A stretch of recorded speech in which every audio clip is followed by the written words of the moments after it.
Primeira carta aos Tessalonicenses, capítulo 1, do verso 1 ao verso 5. Diz assim a palavra do Senhor: Paulo, Silvano e Timóteo, à igreja dos Tessalonicenses, em Deus Pai e no Senhor Jesus Cristo. Graça e paz a vós outros. Damos sempre graças a Deus por todos vós, mencionando-vos em nossas orações e, sem cessar, recordamos-nos diante do nosso Deus e Pai da operosidade da vossa fé, da abnegação do vosso amor e da firmeza da vossa esperança em nosso Senhor Jesus Cristo, reconhecendo, irmãos, amados de Deus, a vossa eleição. Porque o nosso Evangelho não chegou até vós tão somente em palavra, mas sobretudo em poder, no Espírito Santo e em plena convicção. Assim sabeis ter sido o nosso procedimento entre vós e por amor de vós. Até aí, meus irmãos, queria pedir que você feche os seus olhos, vamos orar mais uma vez. Ó Deus, que o Teu Espírito Santo aplique esta palavra ao coração e ao entendimento de cada um aqui, Senhor, para edificação, para correção na justiça, para salvação, Senhor. Cumpre, Senhor, o propósito para o qual a Tua palavra está sendo proclamada, que é a glória do Senhor. Senhor, ministra a vida da igreja nessa noite, e assim como nós, muitos irmãos nas mais diversas partes desta cidade, deste país, estão reunidos adorando ao Senhor. E que a Tua palavra seja exposta com fidelidade, seja proclamada, Senhor, fielmente. Que o Teu povo seja edificado, que o Senhor seja glorificado na vida da igreja. Pai, ministra a vida do Teu povo aqui presente, Senhor. No maravilhoso nome de Jesus Cristo, nós te pedimos. Amém e amém, Jesus. Podemos assentar, meus irmãos? Queridos, certamente você já ouviu algum pastor, algum líder dizer que se você encontrar uma igreja perfeita, não se torne membro dela, porque ela vai deixar de ser perfeita. Irmãos, uma vez que as congregações locais, as igrejas, são constituídas de seres humanos salvos pela graça de Deus, nenhuma igreja é perfeita. O que existe são igrejas verdadeiras e igrejas falsas. Mas mesmo entre as igrejas verdadeiras, não há nenhuma perfeita. Mas algumas se encontram mais próximas do ideal do Novo Testamento. E nós estamos diante de uma igreja, a de Tessalônica. Uma igreja verdadeira e saudável. Há igrejas verdadeiras, porém doentes. Todavia, amados irmãos, o propósito do Senhor para nós é que sejamos uma igreja verdadeira, mas saudável, que tenha uma espiritualidade saudável. Isso significa uma espiritualidade fundamentada nos valores e nos princípios da palavra de Deus. A igreja de Tessalônica, meus amados irmãos, encaixava-se nessa categoria. O contexto aqui é a cidade de Tessalônica, que era a capital da província romana na Macedônia. E ali foi fundada uma igreja pelo apóstolo Paulo, juntamente com Silas, ou Silvano, e Timóteo, ainda na segunda viagem missionária, registrada lá em Atos, capítulo 17, do verso 1 ao 9. E meus irmãos, essa igreja em Tessalônica, ela era composta por alguns convertidos judeus ao cristianismo, mas na sua grande maioria gentios, que haviam abandonado os ídolos e se voltado para o Senhor. Algumas mulheres de posses também faziam parte dessa congregação, e muitos vindos, como já falei, do paganismo gentio, abandonando os ídolos. E meus amados irmãos, depois de partir de Tessalônica, Paulo enviou Timóteo àqueles irmãos. Paulo, preocupado como estava aquela igreja, envia Timóteo como um auxílio para dirigir aquela igreja conforme a vontade do Senhor. E meus amados irmãos, Timóteo depois envia um relatório ao apóstolo Paulo, que estava em Corinto, e Paulo passa então a elogiar a igreja. É quando Paulo escreve essa primeira carta. Inclusive esse texto que nós acabamos de ler, onde nós vemos aqui a forma como os tessalonicenses receberam o Evangelho. Isso nos mostra que o apóstolo, juntamente com os missionários, Silas e Timóteo, oravam, davam graças a Deus pela vida dessa igreja. O Espírito que comprovou a eleição de Deus pelo seu poder convincente àquela igreja, também capacitou, irmãos, os tessalonicenses a enfrentarem a aflição e as perseguições com tal firmeza e alegria que o testemunho deles espalhou-se por toda a Macedônia e pelo Mediterrâneo. Essa igreja tornou-se um exemplo para toda aquela região, justamente porque mesmo diante de aflições e de perseguições, irmãos, eles estavam ali firmes, congregando, proclamando o Evangelho.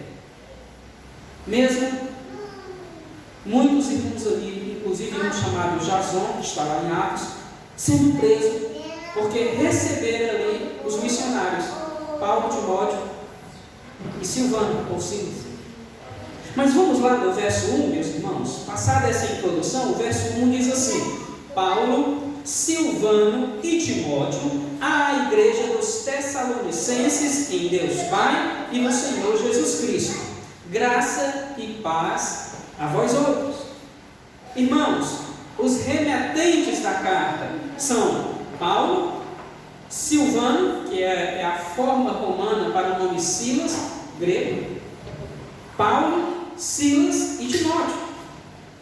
Foram os companheiros do apóstolo Paulo, irmãos, na segunda viagem missionária, quando eles passam por Filipos, e é lá onde Paulo e Silas vão apanhar, vão ser presos, louvam e oram a Deus dentro da prisão. A Escritura diz que os alicerces estremecem, as grades se abrem e todos os presos saem. E Paulo ali, com a graça de Deus, pede para que todo mundo não permaneça. E o carcereiro, que se converte juntamente com a família, achando que estava havendo ali uma rebelião, puxa da espada e quando ia dar cabo da própria vida, o apóstolo Paulo diz: não faças mal, estamos todos aqui. E aquele homem sanguinário, violento, um soldado romano, se converteu e foi batizado, não só ele, mas a esposa e os filhos. Diz lá o livro de Atos, capítulos 16, 17 e 18. É esse mesmo Silas. São esses mesmos aqui. De Filipos, que é onde eles são presos, aí é que eles vão para Tessalônica. E lá, Paulo se dirige à sinagoga e começa a ensinar. Alguns judeus se convertem, mas a grande maioria do início da obra da igreja de Tessalônica é de gentios, que abandonaram os ídolos, que abandonaram, meus amados irmãos, a idolatria e se voltaram para o Senhor. Mas vamos lá a esses missionários, amigos do apóstolo Paulo. Paulo, Silvano e Timóteo. Silvano, como já falei, irmãos, é o mesmo Silas. Quem era esse homem? Ele foi um profeta da igreja de Jerusalém e foi incumbido para acompanhar Paulo e Barnabé, o discipulador de Paulo, até Antioquia, para transmitir àquela igreja gentílica a decisão do concílio de Jerusalém com relação à expectativa dos gentios, a entrada deles na igreja. Está lá em Atos capítulo 15. Então, Silas, juntamente com Barnabé e Paulo, vão para Antioquia, Antioquia da Síria. Haviam duas, Antioquia da Síria e da Pisídia. E lá eles vão dizer que os gentios, sim, também fazem parte da igreja de Deus. Perceba que não tem aqui João, Pedro, Tiago, não tem os 12. Mas tem o apóstolo Paulo, juntamente com Barnabé e o Silas. E meus irmãos, esse homem, o Silas, ele foi escolhido por Paulo para ser também seu companheiro na segunda viagem missionária, juntamente com Timóteo, da qual já falamos. Ele foi preso juntamente com Paulo em Filipos, mas ele engajou-se Isso não fez com que Silas desistisse, mas ele se engaja na proclamação, na evangelização de Tessalônica, Bereia e Corinto. Seu ministério em Corinto, inclusive, é mencionado com honra pelo apóstolo Paulo na segunda carta, capítulo 1, verso 19. O outro companheiro, o outro amigo de missão era Timóteo. É o discípulo mais notável do apóstolo Paulo, podemos assim dizer. Juntou-se com ele Silas na segunda viagem missionária em Listra, partindo para Filipos, Tessalônica e Corinto. Ele esteve, meus amados irmãos, o Timóteo, com o apóstolo Paulo, também na sua terceira viagem missionária. E ele foi enviado por ele com uma missão especial na Macedônia e lá também em Corinto, cuja cidade dá nome a duas cartas do Novo Testamento. Timóteo, meus irmãos, acompanhou Paulo também na Ásia, na sua última viagem missionária. Ele estava com o apóstolo em sua primeira prisão em Roma, quando este escreveu a carta aos Filipenses e aos Colossenses. Depois, Timóteo vai para Éfeso e pastoreia a igreja de Éfeso. E de lá, ele vai ser chamado para acompanhar a última viagem do apóstolo Paulo, que é para Roma, antes do seu martírio. Está lá na segunda carta de Timóteo, capítulo 4, do verso 9 a 21. Não é à toa, irmãos, que Paulo trata Timóteo como seu filho, um filho na fé. Mas o que Timóteo fez pelo apóstolo está até além do que um filho biológico pode fazer pelo pai. Timóteo, meus irmãos, certamente foi a pessoa, o amigo mais próximo do apóstolo. Solitário, diga-se de passagem, não era casado. E Paulo o chama de meu filho. Timóteo o acompanha em grande parte de suas viagens, inclusive na última, quando ele vai para Roma, pela segunda vez é preso e não volta mais. Ali ele vai ser decapitado. Irmãos, então esses três missionários estão saudando a igreja em Tessalônica. E o termo traduzido aqui por igreja é eclesia, ou seja, um povo chamado para fora. Irmãos, todos os chamados sobre os quais lemos na Bíblia indicam a eleição divina. Deus chama um povo separando-o deste mundo para si. E o conceito de igreja, de povo de Deus no Novo Testamento, refere-se justamente a este povo que Deus retirou das trevas e trouxe para a sua maravilhosa luz.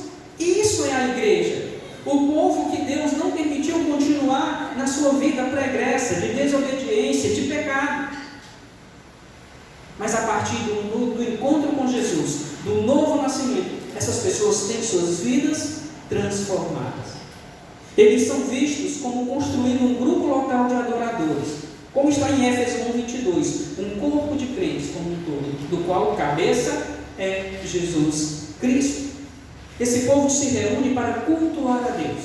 Tudo no culto visa a glória de Deus. Se algo ali não glorifica a Deus, deixa de ser um culto, meus irmãos. Então, Paulo, Silvano e Timóteo, a igreja, isso é a igreja, dos Tessalonicenses em Deus Pai e no Senhor Jesus Cristo. E aqui já está subentendida, em Deus Pai e no Senhor Jesus Cristo, a Santíssima Trindade.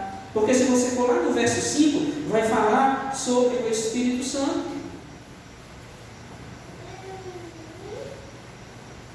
Irmãos, Deus Pai, Deus Filho e Deus Espírito Santo é quem efetua o plano de redenção, é quem traz salvação ao povo, a partir do arrependimento de pecados e da fé em Jesus para a vida eterna. E o nome disso é graça. E é como finaliza o verso 1: graça e paz a vós outros. Os irmãos já devem ter observado aqui ultimamente, pelo menos até uns 2 anos para cá, eu não chego mais de dizer paz do Senhor, irmãos, apesar que às vezes é automático, né? Mas graça e paz. Não tem problema algum dizer paz do Senhor, é apenas algo pessoal meu. Graça e paz, meus amados irmãos, é a saudação, digamos, principal do Novo Testamento, do apóstolo Paulo, inclusive. E o que significa graça e paz a vós outros? Com isso, irmãos, nós estamos rogando a graça e a paz de Deus para a igreja. O que é graça? Favor imerecido de Deus. O que é a paz? O resultado dessa graça. Então, quando dizemos graça e paz, estamos falando daquilo que Deus fez por nós, não sendo nós merecedores. Graça, favor e merecido. O resultado dessa graça é a paz que temos com Deus e com os irmãos. Mesmo diante das aflições, como estava aqui a igreja de Tessalônica, eles tinham paz interior, meus irmãos. A graça é a causa e a paz é o efeito. Essas duas bênçãos, meus irmãos, falam da causa e do resultado da salvação. Quando estamos debaixo da graça de Deus, temos paz com Ele. Em outras palavras, a graça é a fonte e a paz é a corrente de água que emana dessa fonte. Essa saudação representa bem aquilo que o Senhor Deus fez pelo seu povo. O verso 2 continua: dando sempre graças a Deus por todos vós, mencionando-vos em nossas orações e sem cessar. Irmãos, os três missionários, Paulo, Silas e Timóteo, eles agradecem ao Senhor Deus os frutos da graça encontradas no coração e na vida desta igreja. E eles fazem isso de maneira contínua. Eles sempre mencionam essa igreja diante de Deus. Por causa de problemas? Não. Mas agradecendo a Deus. Agradecendo ao Senhor por esta igreja. A igreja, irmãos, ela não é apenas um prédio, uma instituição de uma determinada cidade. A igreja ela é antes um povo que recebe Cristo como Senhor e como Salvador. A ação de graças aqui, irmãos, se dirige não apenas a um grupo da igreja, mas a toda a igreja. Perceba que a saudação, graça e paz a vós outros, ela é dirigida à igreja dos Tessalonicenses. Paulo não está visando um grupo dentro da igreja, mas toda a igreja, irmãos. A igreja de Tessalônica, meus irmãos, ela estava em Deus e no Senhor Jesus Cristo. A igreja ela não tem vida própria. Ela vive em Deus, ela depende de Deus. Ela vive para a glória de Deus, ela caminha para Deus. Deus é a verdadeira atmosfera na qual a igreja se movimenta e vive e existe. Assim como o ar está em nós e nós também estamos no ar e não podemos viver sem ele, assim também, meus irmãos, a igreja verdadeira, ela está em Deus e Deus está na igreja verdadeira. Para a igreja não há vida sem Deus. O que move, o que dá razão à existência dela, chama-se o seu Senhor, o próprio Deus. Nós não temos como viver sem o Senhor. E aí o verso 3 continua: recordando-nos diante de Deus e Pai da operosidade da vossa fé, da abnegação do vosso amor e da firmeza da vossa esperança em nosso Senhor Jesus Cristo. Observe esses três verbos: operosidade, de operar; abnegação, verbo abnegar; e firmeza, verbo firmar. E observe também as três características cardeais da igreja, mais descrita lá na primeira carta a Coríntios, capítulo 3, de maneira mais profunda: fé, esperança e amor. Perceba que o que fica na mente dos missionários, irmãos, o que eles recordam daquela igreja, é a operosidade da fé, a abnegação do amor e a firmeza da esperança que eles tinham. O primeiro motivo para a constante ação de graça dos missionários era a lembrança da fé, amor e esperança dos Tessalonicenses. Irmãos, a lembrança que permanece na mente desses homens que escreveram a carta é a operosidade da fé daqueles irmãos. Como era a fé dos Tessalonicenses? Era uma fé, irmãos, com obras. Ou seja, eram irmãos que trabalhavam no reino de Deus. A salvação, irmãos, nos conduz ao serviço. Quanto mais robusta é a fé que um povo tem em Cristo, tanto mais dedicado é o trabalho desse povo para Ele. A palavra aqui traduzida por operosidade Operosidade de quê? Da fé. É ergon, que significa trabalho ativo, ou um trabalho cristão que é governado e energizado pela fé. O que movia aqueles irmãos a serem tão operosos no reino de Deus é porque eles sabiam para quem faziam isso. Assim, meus irmãos, nós temos em Tessalônica uma igreja que labuta, que trabalha, cuidando uns dos outros e principalmente, como o contexto mais à frente, versos 6 a 10 vai mostrar, eles se dedicavam e se esmeravam na propagação do Evangelho, em proclamar o Evangelho. Essa igreja foi exemplo nisso. Inclusive, do verso 6 a 10 é o tema do próximo sermão. Irmãos, essa era uma igreja que trabalhava no reino. Nós podemos afirmar, meus irmãos, que a igreja de Tessalônica, ela tinha uma fé que produzia boas obras. Era uma igreja dedicada, comprometida, responsável no reino do Senhor. E ela não tinha vida mansa, vida boa. Ela padeceu perseguição. Vários irmãos ali foram lançados na prisão por influência dos judeus da cidade. Então essa igreja ela tinha uma fé operosa, e era disso que os missionários lembravam. Mas ela também, irmãos, tinha um amor abnegado, da abnegação do vosso amor. O que era isso? A palavra que é usada para abnegação é kopos, vem lá do grego, que significa labor, trabalho exaustivo. Essa palavra, irmãos, denota o trabalho árduo e cansativo que envolve suor, fadiga, que envolve dedicação máxima. Sabe aquele dia de trabalho que você trabalhou até o seu limite? Esses irmãos faziam isso.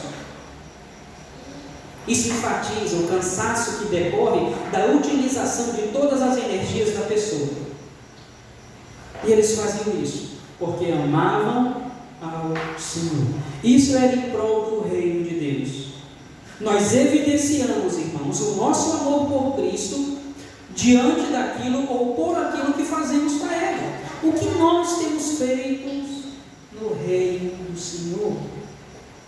Qual tem sido a nossa dedicação, meus amados irmãos, na obra de Deus? É uma pergunta que você deve fazer para si mesmo enquanto cristão, enquanto servo de Deus.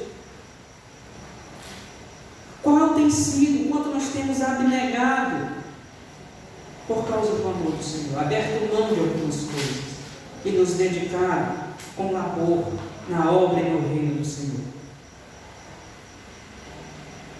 Nós estamos diante de uma igreja em Tessalônica, irmãos, que verdadeiramente amava a Deus e uns aos outros. E isso era sustentado pelo testemunho diário daqueles irmãos. O Senhor Jesus falou em João 14:15, inclusive estamos estudando: se me amais, guardareis os meus mandamentos. O Senhor Jesus quer saber da prática, da ação, não apenas de palavras. De nada adianta, irmãos, nós dizermos que amamos a Deus se as nossas atitudes não demonstram isso.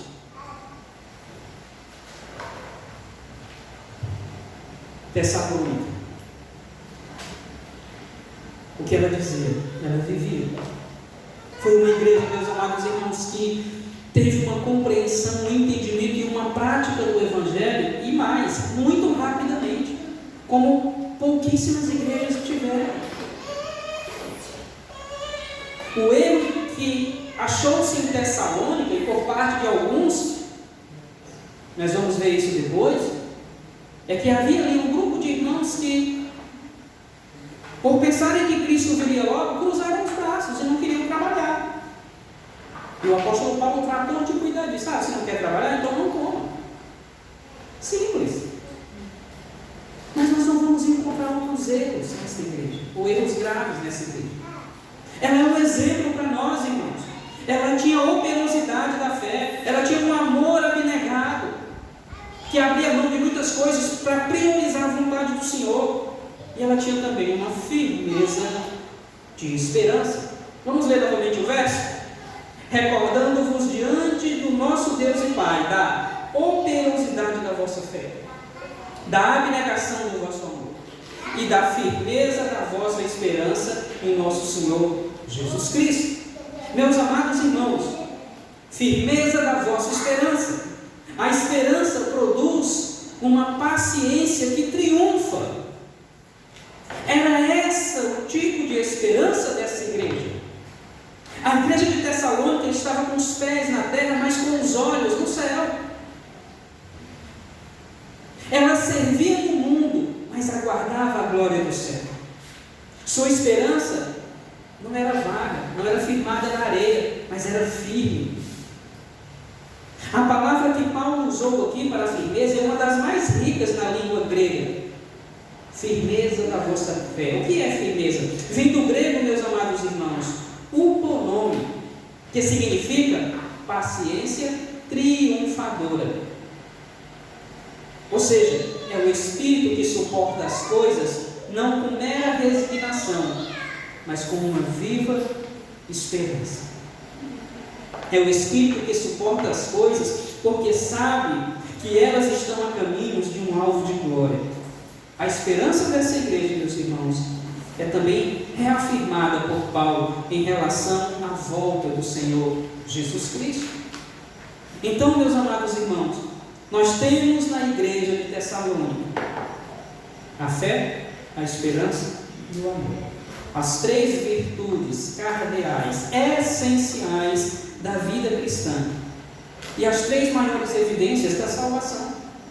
E é isso que o apóstolo vai afirmar no próximo verso. O que é que diz o verso 4? Reconhecendo, irmãos, amados de Deus, a vossa eleição. Esse é o segundo motivo para a ação de graças, registrada lá no verso 2, que os missionários têm, que é a certeza que aquela igreja era eleita por Deus. Mas o que é a doutrina da eleição divina, meus irmãos? A eleição, irmãos, é o amor de Deus em ação. A eleição divina é um ato da livre escolha divina, por meio da qual Deus de forma livre, eterna e soberana, nos escolheu em Cristo para a salvação. A eleição, ela desemboca numa vida santa. Ela não é desculpa para o pecado. Eu já sou salvo mesmo, vou viver o que eu bem quiser. Não, de maneira alguma. Não é esse o ensino bíblico. Pelo contrário, a eleição é um estímulo à obediência. A eleição divina nas nossas vidas, meus irmãos, deve ser reivindicada com humildade e não manifestada com arrogância. A eleição, meus amados irmãos, é uma verdade que permeia toda a Escritura. Só em João 17, ela é citada 7 vezes. Versos 2, 6, 9, 11, 12 e 24. William Hendricks, um grande teólogo e pastor presbiteriano, ele sintetiza essa gloriosa verdade em alguns tópicos. Eu vou apenas falar, se os irmãos depois quiserem as referências, eu posso repassar. Com relação à eleição divina, a escolha de Deus, que é o único onisciente que sabe do amanhã e escolhe pessoas para a vida eterna, e Ele é o autor da vida eterna.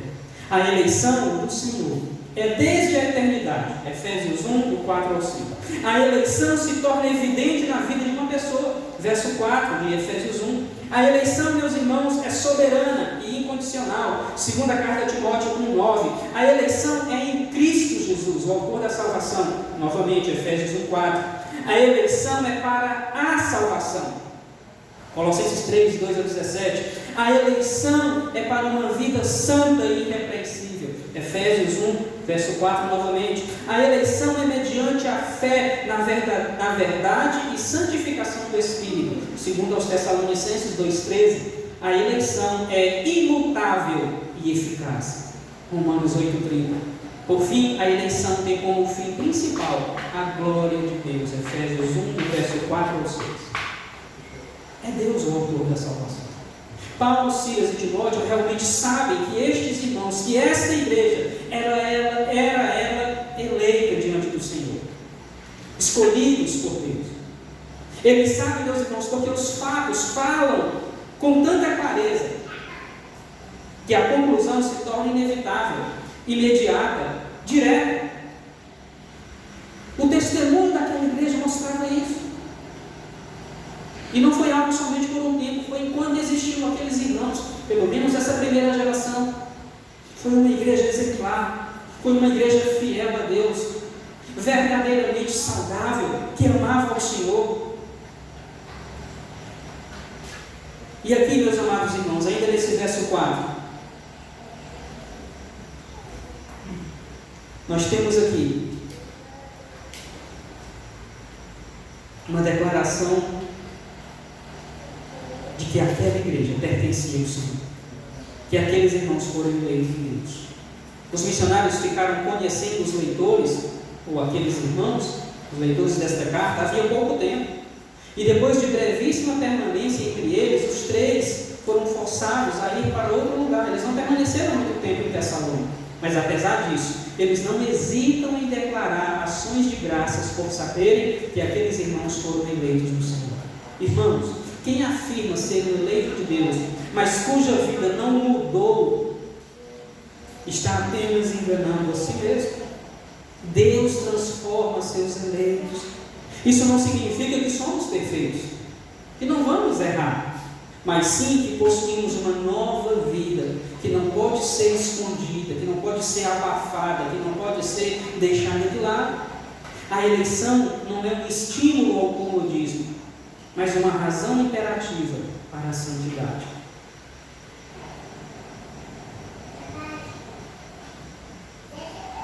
E aí chegamos, irmãos, no verso de número 5, que diz assim: porque o nosso Evangelho não chegou até vós somente em palavra, mas sobretudo em poder do Espírito Santo e em plena convicção. Assim como sabeis ter sido o nosso procedimento entre vós e por amor de vós. Meus irmãos, o sentido, podemos assim dizer, da parte A desse verso é como se os missionários estivessem dizendo àquela igreja: que vocês foram escolhidos, eleitos, nós sabemos, pelo fato de que o nosso Evangelho não chegou até vocês apenas em palavras, etc. A maneira como essa igreja recebeu a palavra de Deus, irmãos, dava provas da operação do Espírito. A maneira como uma igreja trata a palavra de Deus diz quem ela é. Se você vai no Google, onde a palavra do Senhor não é lida, isso pode ser qualquer coisa, mas não é uma igreja. O que nós temos nas cartas aos Tessalonicenses é um povo que ama a palavra de Deus. Irmãos que abandonaram os ídolos e se voltaram para Deus verdadeiramente. Não foi uma fase na vida deles, não. Foi algo que transformou, que mudou. Porque a forma como o Evangelho chegou lá, e nós vamos ver logo mais à frente, foi recebido verdadeiramente por aquelas pessoas. E eles amaram a palavra de Deus. Foi a palavra de Deus que abriu o caminho, o horizonte para aqueles irmãos. O motivo de haver tanto poder na mensagem estava em que, quando os missionários falavam, Deus estava falando. E o povo ouviu, o povo se curvou, o povo obedeceu ao Senhor. Isso também explica, irmãos, como eles falaram com plena convicção. Como aqueles missionários falaram seguros. Quantas vezes a gente prega a palavra e muitas das vezes parece que aquilo que a gente está pregando a gente não acredita. Nós acreditamos no que confessamos, irmãos. Você tem que confrontar a sua fé vez por outra. Isso faz bem para a sua vida caminhada cristã, se você for um verdadeiro crente. Como eu tenho servido a Deus? Isso que a palavra de Deus é verdade. Senhor, me ajuda a entender. Procura um irmão mais maduro na fé, converse sobre a palavra. A Bíblia, como dizíamos ontem no discipulado, interpreta a si própria. Textos mais difíceis devem ser interpretados à luz de um texto mais fácil, acerca do mesmo assunto. Irmãos, como era o procedimento dos missionários para com aquela igreja?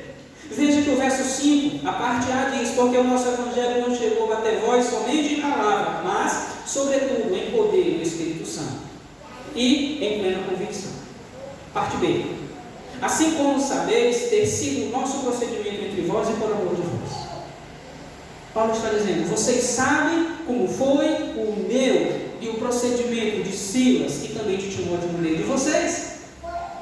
Irmãos, esses missionários desempenharam a sua tarefa de proclamar o Evangelho, e era uma tarefa difícil, por amor àqueles irmãos, para que o Evangelho alcançasse mais pessoas, com um espírito de disposição e ânimo.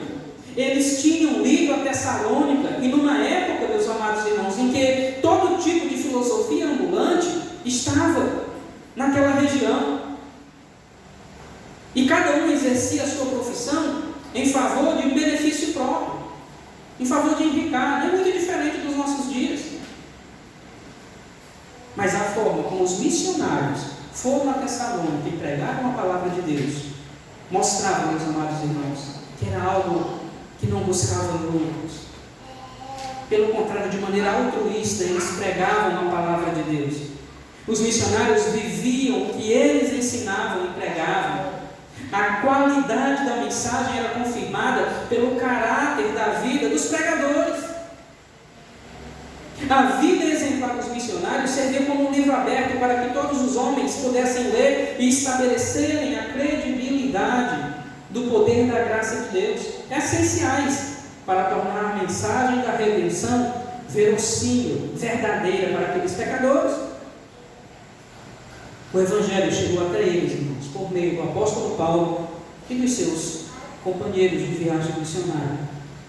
Muitos pregadores e filósofos itinerantes daquela época só estavam interessados em ganhar dinheiro à custa de pessoas ignorantes, neófitas.